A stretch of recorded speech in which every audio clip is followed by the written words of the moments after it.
बिस्मिल्लाहिर्रहमानिर्रहीम। अस्सलाम वालेकुम व्यूवर्स, फूड से ट्रीट सीक्रेट में आप सबका वेलकम। आज हम झटपट से बनने वाली रेसिपी लेके आए हैं जो हर घर में 1 या 2 दिन बाद लाजमी बनाई जाती है। आज हम आपको बॉइल्ड चावल बनाना सिखाएंगे। बहुत इजी है। बॉइल्ड चावल ज़ीरे और नमक वाले बहुत डिलीशियस बनेंगे। आइए अब हम वीडियो शुरू करते हैं। यहाँ पे मैंने 3 लीटर के करीब पानी ले लिया था अपने बर्तन में। उसको हमने ऐसे बॉयल आने तक वेट करना है। जब बॉयल आ जाए तो इसमें हम ज़ीरा और नमक ऐड कर देते हैं। जैसे ही ज़ीरे का कलर आ जाएगा हम चावल ऐड करेंगे। बॉयल बहुत अच्छे आ रहे हैं। यहाँ पे अब हम चावल ऐड करेंगे। यहाँ पे मैंने 1 kg चावल लिए थे, उनको 1 घंटा पहले भिगो दिया। अब इसका पानी निकाल लिया, वो हम अपने बॉयल पानी में ऐड करते हैं। ये ज़रूर याद रखना है, चावल उस टाइम डालने हैं जब पानी अच्छे से बॉयल हो चुका हो।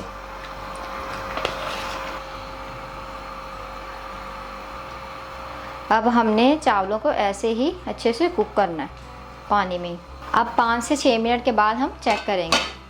5 मिनट हो गए हैं। 5 मिनट के बाद हमारे चावलों की ये कंडीशन हो गई है। काफ़ी हद तक ये गल गए हैं बिल्कुल। 1 या 2 मिनट और लगेगा, लेकिन आपका टाइम आपके चावलों पे डिपेंड करता है और आपकी फ्लेम पे कि वो कितना टाइम लेते हैं चावल और कितनी आपने आंच नीचे से रखी है। मैंने मीडियम फ्लेम पे ही पकाया है। 1 मिनट के बाद अब हम इसका पानी निकाल लेंगे। चावल बिल्कुल रेडी हो गए हैं। अब हम अपना चावल निकाल लेते हैं।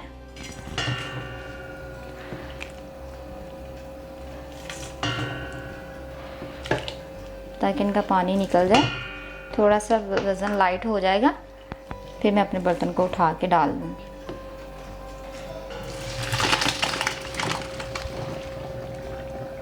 हमारी बॉयल चावल की डिश रेडी हो गई है। इसको हमने डिश में निकाल लिया है और पुदीने के साथ ऊपर ऐसे गार्निश कर लिया। बहुत ही झटपट से बनने वाली रेसिपी है और ज़रूर ट्राई करें आप। ज़ीरा और नमक के चावल ऐसे बॉयल बहुत मज़े के लगेंगे। आप कोई किसी भी दाल के साथ, किसी भी शोरबे के साथ इसको खा सकते हैं, बड़ा मज़ा आएगा। आप हमारे चैनल को सब्सक्राइब ज़रूर किया कीजिए और कमेंट्स भी शेयर कीजिए। दुआओं में याद रखें। अल्लाह।